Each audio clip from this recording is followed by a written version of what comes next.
নমস্কার বন্ধুরা, প্রেরণা বাংলা মোটিভেশন চ্যানেলে সবাইকে আমন্ত্রণ। আপনি জীবনে অনেক কিছু শিখেছেন, অনেক কিছু করেছেন, অনেকের জন্য করেছেন, কিন্তু তবুও আপনাকে নিয়ে হয় সমালোচনা। আপনার সুনাম করার মানুষ হয়তো হাতে গোনা, কিন্তু আপনি শুনছেন আপনার বদনাম রটাচ্ছে তারাই, যাদের জন্য আপনার মূল্যবান জীবনের অত্যন্ত মূল্যবান সময় আপনি ব্যয় করছেন। আপনার স্বাভাবিকভাবেই মন খারাপ হয়ে যাবে এবং আপনি মুষড়ে পড়বেন। বাস্তবে এই মন খারাপের কারণ কিন্তু আপনি নিজেই। অবাক লাগলেও কথাটি একদম সত্যি।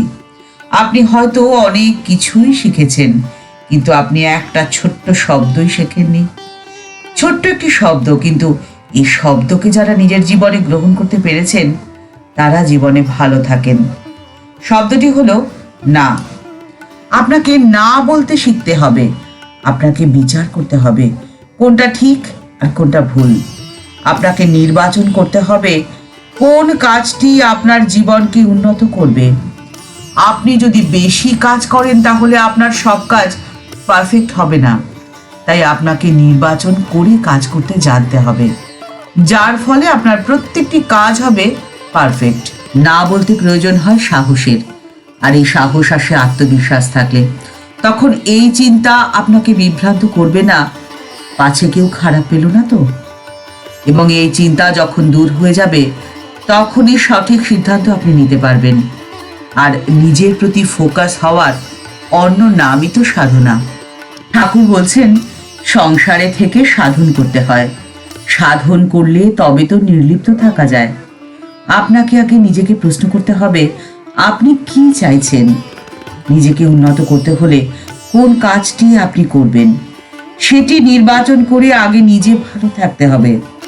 আত্মদৃষ্টিকে উন্মুক্ত করতে পারলেই আপনার মধ্যে সাহস এবং শক্তি দুটোই আসবে। আপনাকে প্রয়োজন এবং অপ্রয়োজনের মধ্যে পার্থক্য করতে শিখতে হবে। আপনি যদি প্রয়োজন এবং অপ্রয়োজনের মধ্যে পার্থক্য করতে পারেন, তবেই আপনি আপনার জীবনের মূল্যবান সময়ের প্রত্যেকটি মুহূর্তকে যথাযথ ব্যবহার করতে পারবেন। আপনি না বলতে পারবেন। আপনি জানবেন কোনটি ভালো এবং কোনটি খারাপ, কোনটি করা উচিত আর কোনটি করা অনুচিত। মনে রাখবেন, জীবনের সময়কাল বড়ই সীমিত। এই সীমিত সময়কে অযথা নষ্ট হওয়া থেকে রক্ষা করতে হবে আপনাকেই। আপনি যদি সময়কে গুরুত্ব দেন, তবেই তো সময় আপনাকে গুরুত্ব দেবে। আপনার কাছে যা অপ্রয়োজন, যা মূল্যহীন, যা আপনার উন্নতিতে বাধার সৃষ্টি করছে, তাকে খুব নম্রভাবে না বলতে হবে। আর এই না বলতে বাধা দেয় অহংকার, কারণ অহংকার মানুষকে অন্ধ করে রাখে। ঠিক আর ভুলের পার্থক্য তখন সে বুঝতে পারে না। ঠাকুর বলছেন, অহংকার দূর হয় জ্ঞানী হলে। যারা ঈশ্বরকে জানতে পেরেছেন তারাই জ্ঞানী, আর তাকে না জানার নামই তো অজ্ঞান।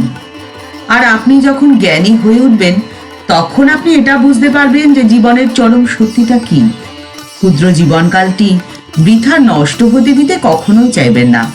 সম্পত্তি, টাকা পয়সা, দেনা পাওনা ইত্যাদি জাগতিক বিষয় থেকে নিজেকে দূরে সরিয়ে রাখবেন। অযথা তর্ক বিতর্কে কখনোই জড়িয়ে পড়বেন না। আপনার জীবনের প্রতিটি মুহূর্তকে কিভাবে উপভোগ করতে হয় তা আপনি শিখে যাবেন। একবার এক ভক্ত ঠাকুরকে বলছেন, ঠাকুর আমরা তো পাপী, আমাদের কি হবে? ঠাকুর উত্তরে তাকে বললেন, তার নাম ও গুণকীর্তন করলে দেহের সব পাপ পালিয়ে যায়। দেহ হলো একটি বৃক্ষ, সেই বৃক্ষে পাপ পাখি বসে থাকে, আর তার নাম কীর্তন হলো হাততালি দেওয়া। গাছের উপরে বসে থাকা সব পাখি যেমন হাততালি দিলে পালিয়ে যায়, তেমনি তার নাম ও গুণকীর্তন করলে সব পাপ পালিয়ে যাবে।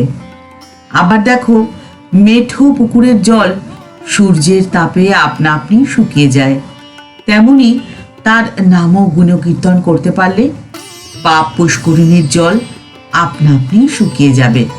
ঈশ্বরকে জানার আর নিজেকে চেনার দুটি উপায় রয়েছে। সেই উপায় দুটি হলো অভ্যাস আর অনুরাগ। নিয়মানুবর্তিতার মধ্যে দিয়ে প্রতিদিন প্রার্থনা করলে যে শক্তি আপনার মধ্যে সঞ্চারিত হবে, তাতে আপনার সিদ্ধান্ত নেওয়ার ক্ষমতা ক্রমশ বেড়ে যাবে। আপনি না করতে পারবেন সেসব কাজকে যা আপনাকে পেছন দিক থেকে টানছে। আপনি না করতে পারবেন সেসব মানুষকে যারা আপনার জীবনকে ক্রমশ অস্থির করে তুলছে।